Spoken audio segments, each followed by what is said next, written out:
Hello everyone. आज हम लोग जो डिस्कस करने जा रहे हैं कि टेंस जो टाइप से होता है, टेंस का टाइप्स वो थ्री टाइप्स का होता है, like that present tense, past tense, future tense. ठीक है। लेकिन आप देखिएगा कि कोई कोई अच्छी ऑथर का जो बुक रहती है, जो अच्छा जो ग्रामरियन से जो बुक रहता है, ठीक है, वहाँ दो ही टाइप का आपका टेंस मेंशन किया रहता है, present tense and past tense. Future tense को फ्यूचर टेंस नहीं माना जाता है। ठीक है। ये आमतौर पर एक ओनली वन ए टाइम मान के चला जाता है कि फ्यूचर टेंस क्या है, टाइम है। वही चीज़ को जानेंगे कि एक्चुअली टेंस तीन टाइप्स का होता है, लेकिन उसमें फ्यूचर टेंस को टेंस क्यों नहीं माना जाता है। ठीक है। ओनली वन प्रेजेंट टेंस को और पास्ट टेंस को ही टेंस समझा जाता है, लेकिन फ्यूचर टेंस को ओनली वन टाइम माना जाता है। लेकिन इसमें अंतर क्या है, आपका कंडीशन एक चीज़ आ जा रहा है कि यहाँ टेंस और टाइम का कंडीशन आ जा रहा है कि टाइम और टेंस में क्या अंतर है। तो देखिए, वो तो चीज़ बताएंगे ही, लेकिन सबसे पहले हम ये चीज़ समझ लेते हैं कि प्रेजेंट टेंस और पास्ट टेंस। प्रेजेंट टेंस को पहचानने की स्थिति ये है, ठीक है, कि लास्ट में जो रहेगा ना, है से संबोधित रहेगा, और पास्ट टेंस का लास्ट में जो सेंटेंस रहेगा था थी से संबोधित रहेगा। समझ गए ना। और प्रेजेंट टेंस हाय हो और हूँ से संबोधित किया रहता है। ठीक है। अब इसमें ये जानेंगे कि मान लीजिए कि हम बोल दिए कि फ्यूचर टेंस जो है ओनली वन टाइम के तौर पर माना जाता है। यह एक टेंस नहीं है, टेंस दो ही माना जाता है, प्रेजेंट टेंस और पास्ट टेंस। ठीक है। लेकिन किस आधार पर प्रेजेंट टेंस पास्ट टेंस माना जाता है और किस बेस पे फ्यूचर टेंस नहीं माना जाता है, ये बहुत ही इंटरेस्टिंग चीज़ है और नॉलेजफुल चीज़ है। ये चीज़ मैं आपको अच्छे तरह से बताने जा रहा हूँ। सिर्फ आप बिना स्किप किए हुए इस वीडियो पर बने रहिए। तो देखिए, यहाँ प्रेजेंट टेंस में जो मैं आपको बताया ना कि मान लीजिए टेंस हो गया, ठीक है, और एक हो गया टाइम। तो टेंस जो होता है ना, टेंस जो होता है फॉर्म ऑफ वर्ब। क्या चीज़? Form of verb. टेंस को क्या चीज़ पे पहचाना जाता है? फॉर्म ऑफ वर्ब, यानी क्रिया के रूप के अनुसार टेंस को पहचाना जाता है। समझ गए? जैसे यहाँ देखिए, फॉर्म ऑफ वर्ब जो है ये कौन सा हो गया? V5 हो गया, और ये V3 हो गया, और ये V4 हो गया। तो कहने का मतलब है कि फॉर्म ऑफ वर्ब के अनुसार टेंस को पहचाना जाता है कि यह टेंस है। लेकिन यही फॉर्म ऑफ वर्ब जब आ जाता है ना, तो इस तात्पर्य से हमको क्या चीज़ का पता चल पाता है? टाइम का। जैसे आप नहीं समझ पाएंगे, आपको एग्जाम्पल के साथ बता रहा हूँ।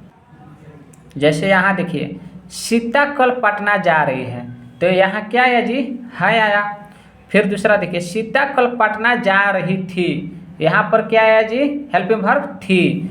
सीता कल पटना जाएगी। ठीक है। तो इसमें आपको समझ में आ रहा है कि क्या कंडीशन आ रहा है?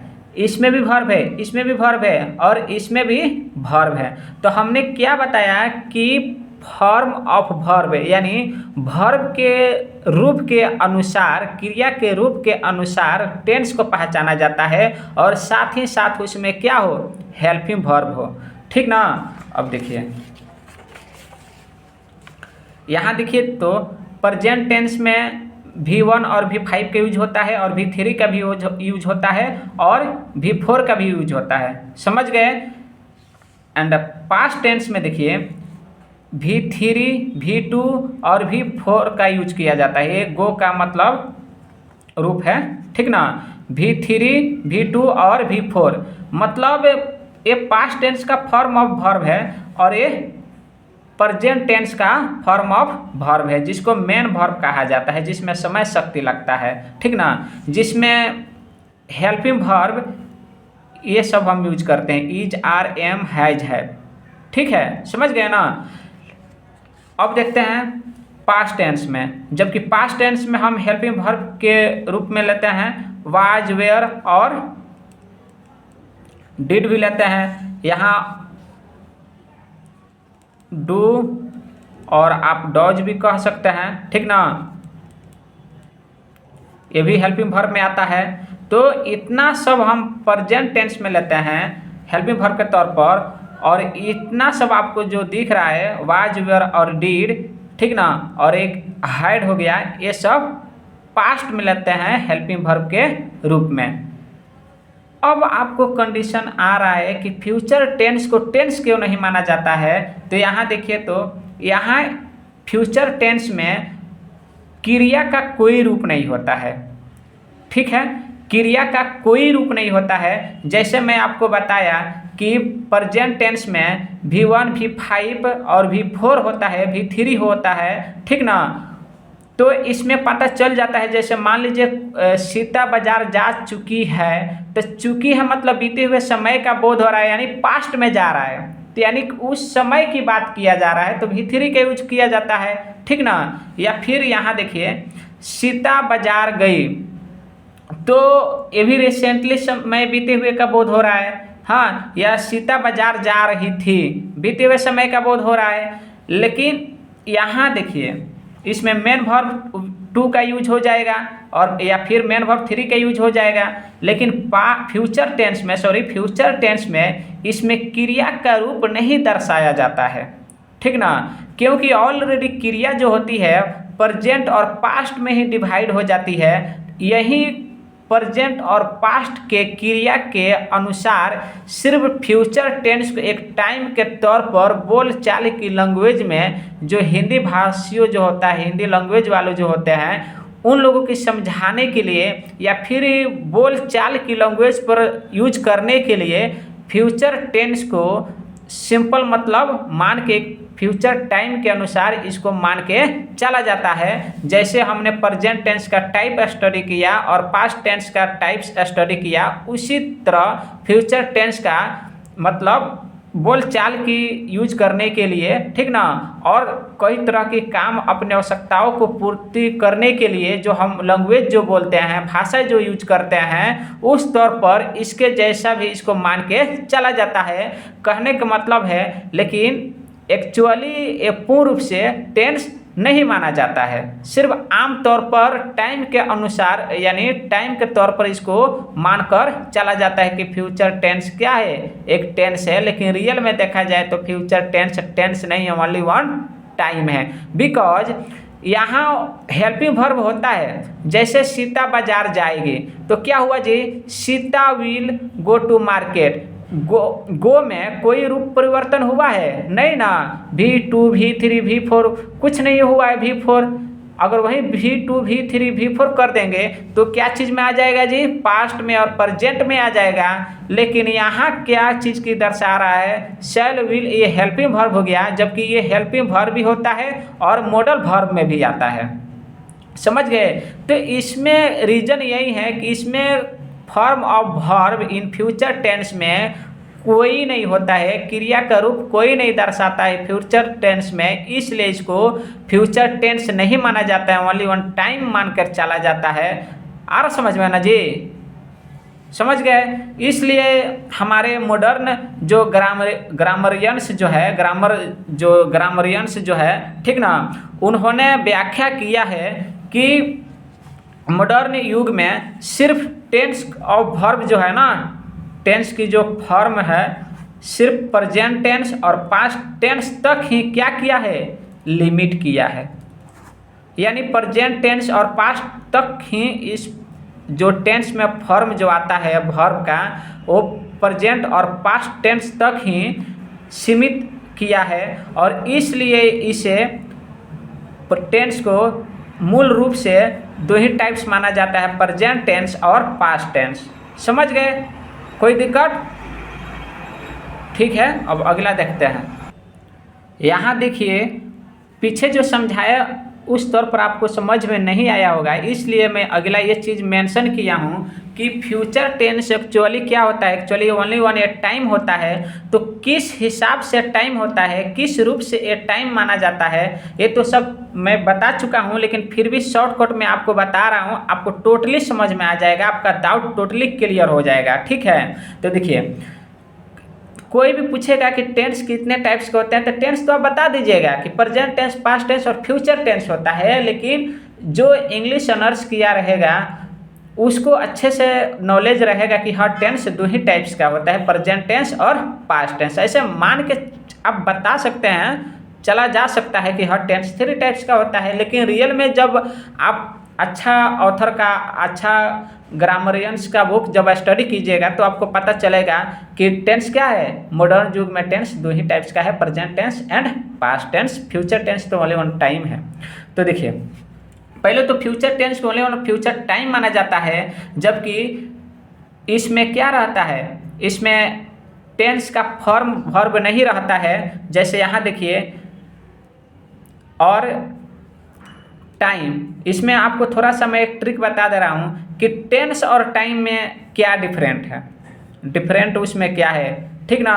यानी टेंस और टाइम में क्या डिफरेंट रहता है और उसमें अंतर क्या रहता है। जैसे देखिए टेंस में जो डिपेंड रहता है ना, टेंस फॉर्म ऑफ वर्ब के ऊपर, मेन वर्ब के ऊपर डिपेंड रहता है, जबकि टाइम क्या चीज़ के ऊपर डिपेंड रहता है, हेल्पिंग वर्ब के ऊपर डिपेंड रहता है। यहाँ राइट करके मैं मेंशन भी कर दिया हूँ।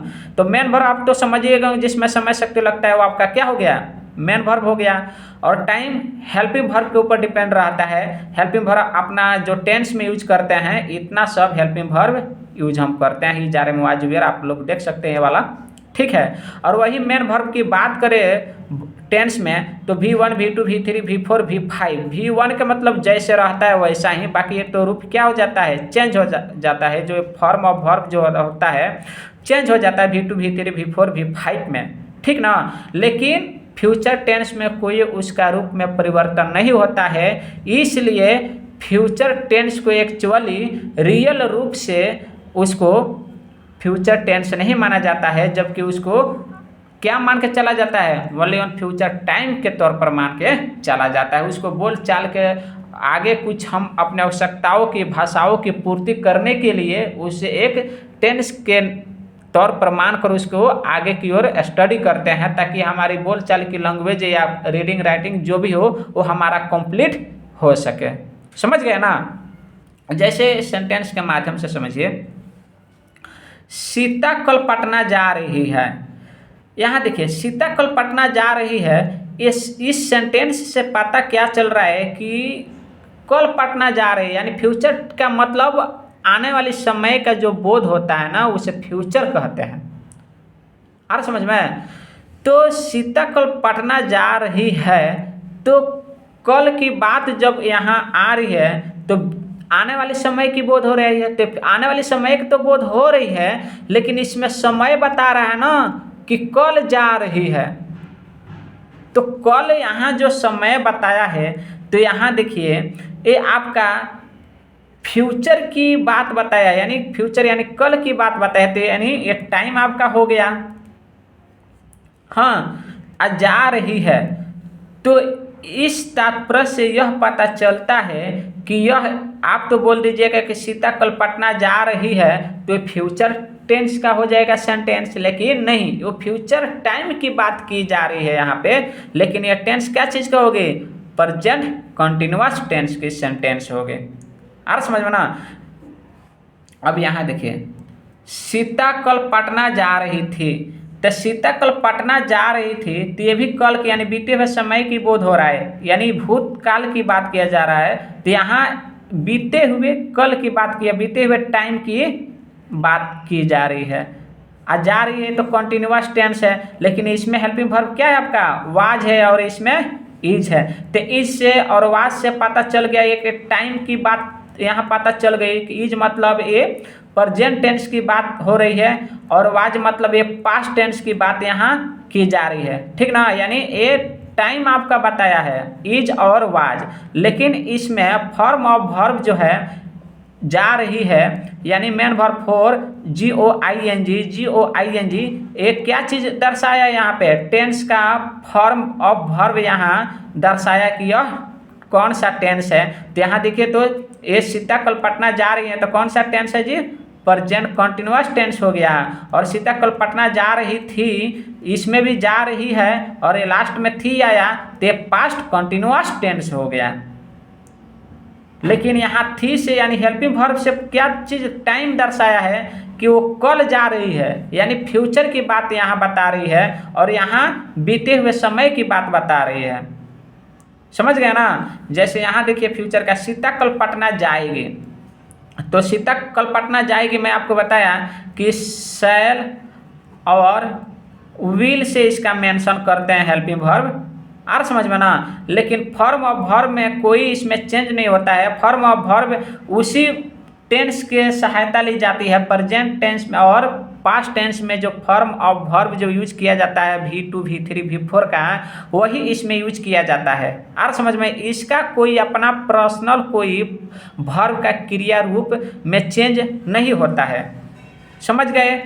जैसे क्या होगा जी, Sita will go to market. समझ गए। जैसे सीता कल पटना जा रही है तो क्या होगा, Sita is going to Patna tomorrow. ठीक उसी तरह Sita was going to Patna tomorrow. समझ गए। Sita was going to Patna, sorry यहाँ टुमारो नहीं होगा, बीते हुए समय का बोध हो रहा है ना, तो एस्टरडे होगा, YESTERDAY। बीते हुए समय यानी बीते हुए कल के लिए एस्टरडे यूज किया जाता है और आने वाली कल के लिए टुमारो का यूज किया जाता है। तो इस वीडियो के माध्यम से आपको समझ में आ गया होगा कि फ्यूचर टेंस नहीं होता है, ओनली वन टाइम के समान उसको टाइम के तौर पर मानकर चला जाता है। अपने क्या चीज़ आवश्यकताओं की जो हम भाषाओं के यूज करते हैं, लैंग्वेज को जो यूज करते हैं, उसको सपोर्ट में लेने के लिए, अपनी आवश्यकताओं की पूर्ति करने के लिए, ठीक ना, अपन जीवन मतलब समर्पित करने के लिए जो हमारी भाषा को यूज किया जाता है, हम अपने भाषा में जो यूज करते हैं फ्यूचर टाइम के लिए, इस तौर पर हम लोग स्टडी करते हैं फ्यूचर टेंस को। जैसे प्रेजेंट टेंस में present infinite, present continuous, present perfect continuous, ठीक उसी तरह प्रेजेंट फ्यूचर टेंस को future infinite, future imperfect, future perfect और फ्यूचर परफेक्ट कंटिन्यूअस टेंस को स्टडी किया जाता है। क्यों? अपनी आवश्यकताओं की पूर्ति यानी भाषाओं को यानी लैंग्वेज को अपनी पूर्ति करने के लिए, अपने जीवन को मतलब यापन करने के लिए जो भी हमें आवश्यकताओं की पूर्ति होती है, उस तौर से उसको हम यूज करने के लिए सिर्फ एक टाइम के तौर पर मान के चला जाता है। ठीक है। तो जैसे present tense, past tense study किया जाता है, ठीक ना, उसी तरह ठीक फ्यूचर टेंस को भी स्टडी किया जाता है, उसको सेंटेंस को बनाने के लिए और अपनी भाषा में जो भी होता है उसमें यूज करने के लिए। ओके, थैंक यू दोस्त।